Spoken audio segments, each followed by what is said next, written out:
Hey guys, so today we're going to work on some fascia release. For those of you who don't know what fascia is, it's basically the connective tissues between your tendons, your muscles, and your ligaments. And oftentimes when we don't take care of our fascia, it starts to get very viscous, much like honey. And if you've ever tried to move through honey, it's very difficult to do. Your goal is to try to get your body back to that more liquid form. And as you can imagine, when you do that, you increase the mobility, and the amount of things that you can do is greatly increased. So doing fascia release on a daily basis really is beneficial for you. The best thing about it is that it does help prevent some cramping, which as dancers and mermaids, you probably have experienced more often than you would like. So by doing the fascia release prior to activity will I'm not going to say to eliminate it, but it will definitely decrease your chances of that happening. So you notice that I'm holding a ball here. This is a racket ball. You can do your fascia release with a racket ball or a tennis ball. Tennis balls are a bit bigger, a little bit harder. I like the racket ball because it's squishy and it's smaller. I would not recommend using a super hard ball like a baseball or a lacrosse ball. Those are terrible. You will hate life if you try to do this with those type of balls. Anyway, that's being said, we're going to start off with our feet. I apologize if my cat comes in through the video. This is kind of like his domain down here in the basement, so there's his tail. Please ignore him. Hopefully he won't block my shot. So what we're going to do is we're going to start off with your feet. So you're going to place the ball underneath your big toe and your second toe. And then you're going to hold the ball with one hand, and then you're going to use the other hand to kind of navigate and move your toes around. So like you're just kind of making like some circles and just really working into your toes and into the joints in there. As you go along, you're gonna flip over to the second toe and the third toe. And again, I'm just kind of massaging, lightly putting some pressure in there, making sure to focus on all the joints, because you have lots of different bones and things in your feet that you want to make sure that you're getting working around. Then we're going to move on to your fourth toe, and then eventually we're going to get down into that pinky. You don't have to take a whole lot of time to do this, just enough that you feel like you're really getting some movement happening.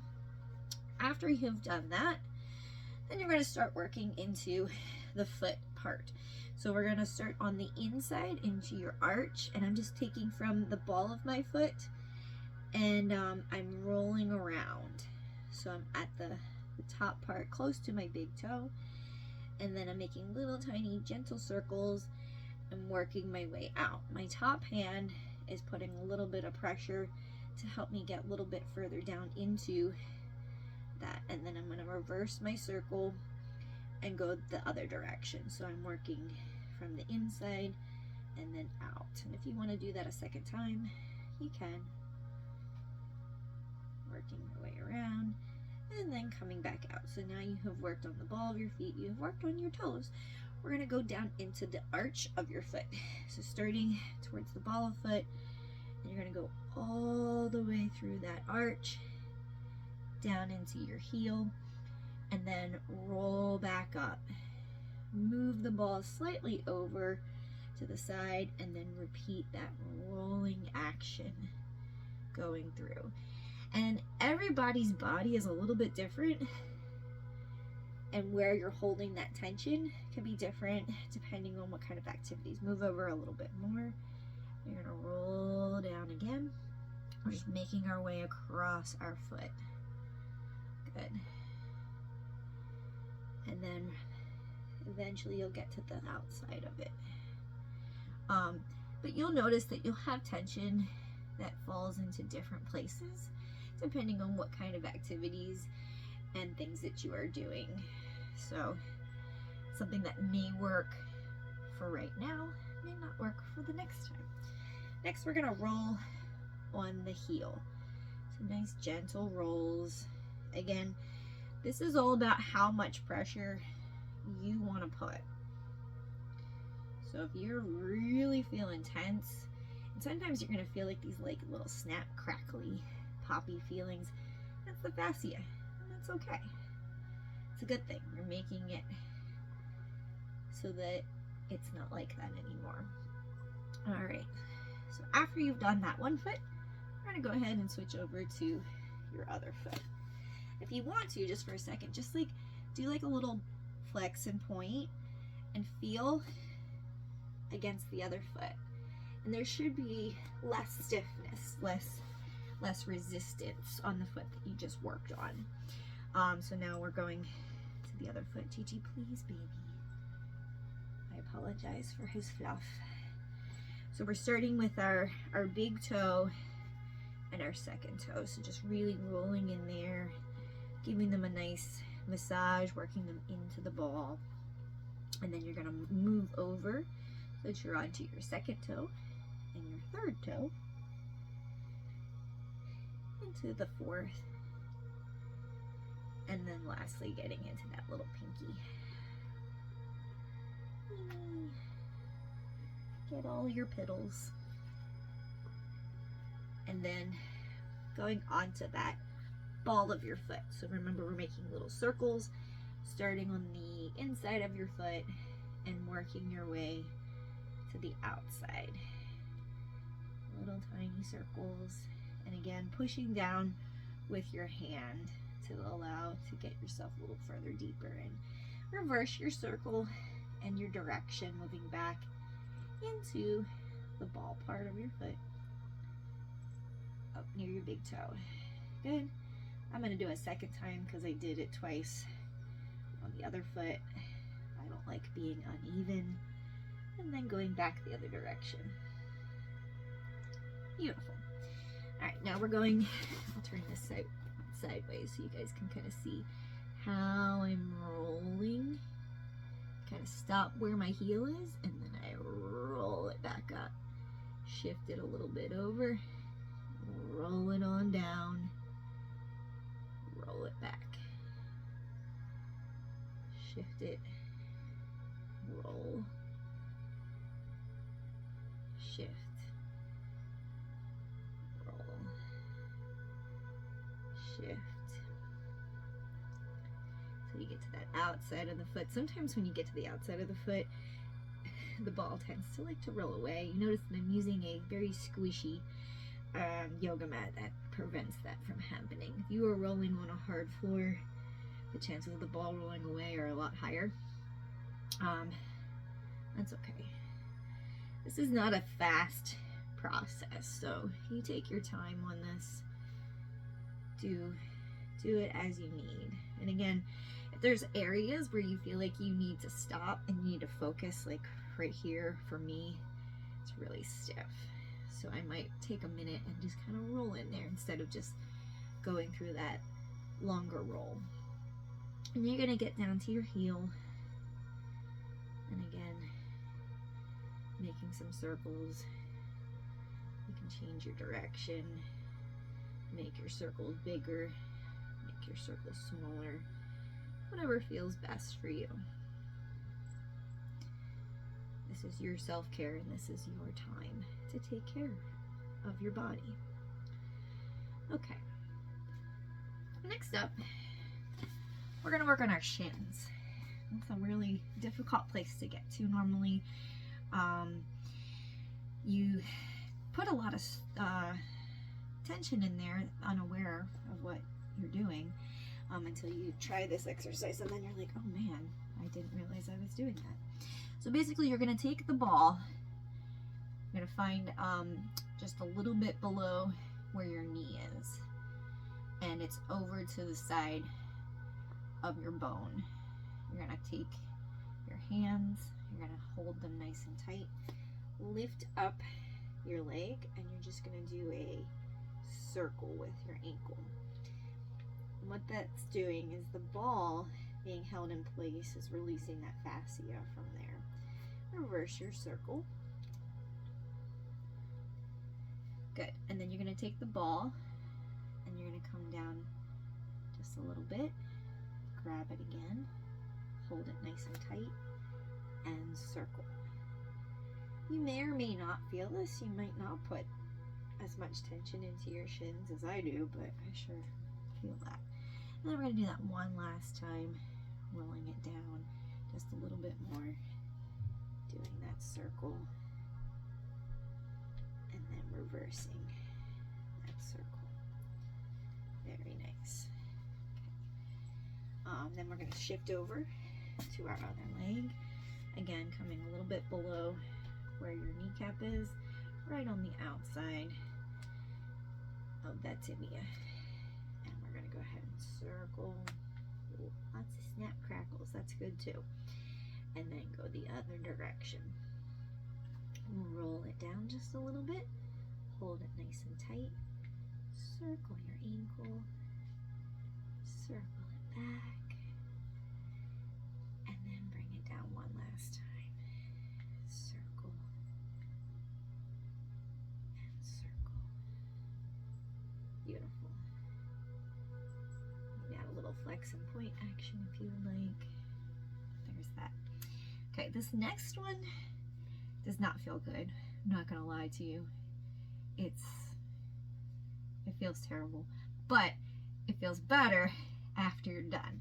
So we're working on our gluteus minimus, maximus, and medius. So all three of those glutes. So it's difficult to like really show this, and I don't want to like show my bottom to everybody. But basically, you're gonna take the ball, you're gonna place it underneath of your bottom, just slightly over to the side of your sits bone. So that's your little points on your pelvis. Basically, you're gonna extend the opposite leg out. You're gonna lift up onto this, and basically you're gonna sit onto it. Wait, I think I did that opposite. Yeah, you want to extend that leg out. Okay, you're just gonna sit there for a minute and allow the release to happen.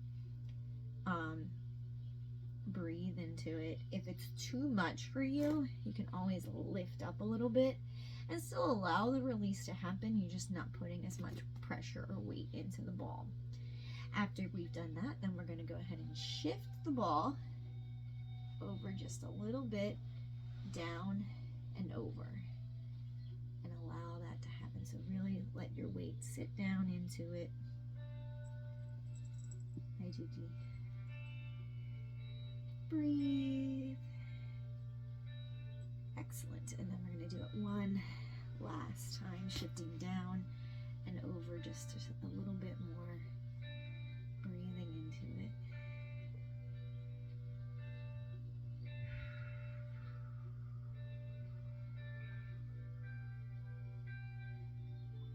Okay.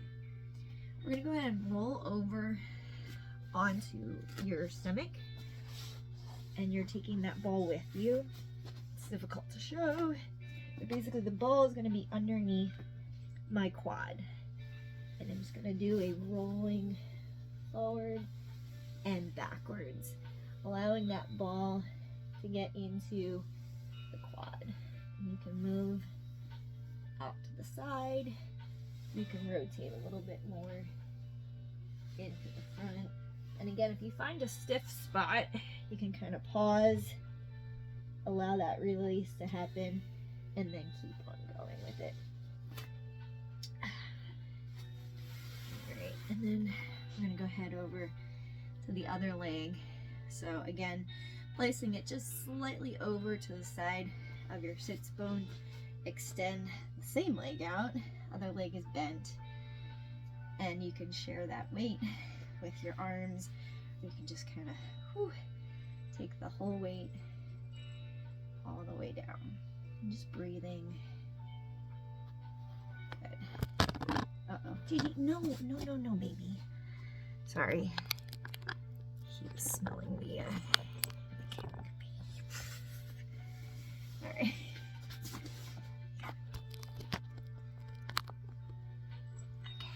Shifting again, over and back. He likes to exercise with me. When I do crunches, he does crunches. He thinks that he's doing fascia release as well right now. One more time, shifting down and over.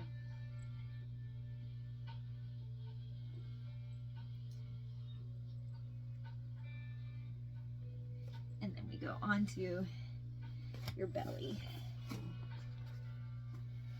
And you're rolling that leg up and down over the ball. Using your leg and your arm to kind of share the weight so you know if it's too much, you can release it. Good. And then lastly, I like to give my calf muscles a little bit of a rolling. You can do this with your hands. So you're just kind of rolling down your calf and then coming back up. Roll down and back up. Keep going and you're just moving your way across that calf muscle until you get all the way to the end, and then you can take your ball back the other direction. Again, breathing, taking time to focus on those stiff spots. It might hurt, but in the end, it's going to help feel a lot better. Alright. And then other leg. Just rolling. I hope this video is helpful to you. A lot of my information that I have on fascia release came from Eric Franklin, who is an amazing dance scientist. If you would like to learn more about fascia release and the things that you can do, I highly recommend his books. He also does a lot of webinars talking about this and teaching you a lot more than my little YouTube video will show you. But this is a good introduction, a good way to get into it, and this is just a good practice to have for your daily life and hopefully with your performance life as well. So if you're a performer and you want to use this to help prepare your body before getting out there, will definitely help. You'll find that you'll have a lot more mobility and movement when you go to do it. So hope everybody has a great rest of your day. Thank you for joining me. Take care.